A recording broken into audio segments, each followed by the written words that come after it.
Well, then you have negative energy and you're blocking yourself or trapping yourself, and you'll continuously be brought back into the third dimensional reality.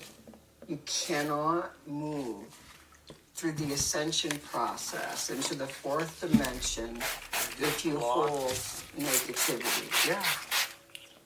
You just can't do it. You can't manifest your thoughts instantly if you hold unbalanced emotions, because we will create harm. And each dimension has a lower, a middle, and a higher vibration. Though I don't recommend or advocate everybody have a near-death experience, how does it change yourself when that happens? Well, most people do become softer. They become somewhat religious for a short time, and then that changes to spirituality. They begin to understand their power, and then they begin to see their lack of power. They become nicer people? I think that often that is the case. We can all become nicer people. You don't have to die to do it. You don't have to have a near-death experience.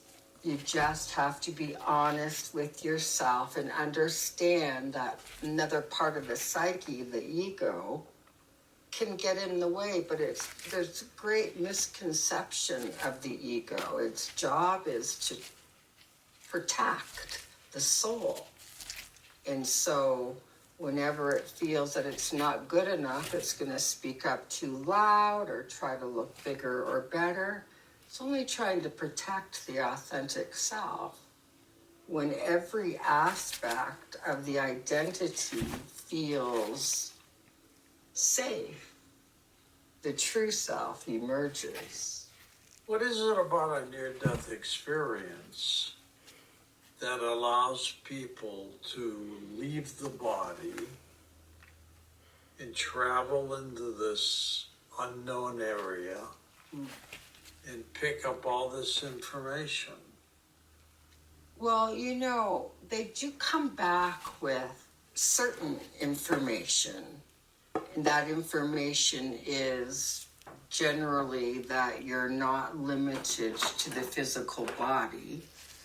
And we've never been limited, and there's nothing in the word human or in any of our languaging that says we're limited to the third dimension or to be encapsulated in a physical body. The body is simply a vessel to hold the spirit, the soul. Well, we have this experience. Your body, your limbs, your eyes, your senses are merely better than the other. Everything is equally relevant and important to our growth. Lori, when you do your past life regressions, you basically Marble and golden crystals. Giant crystals?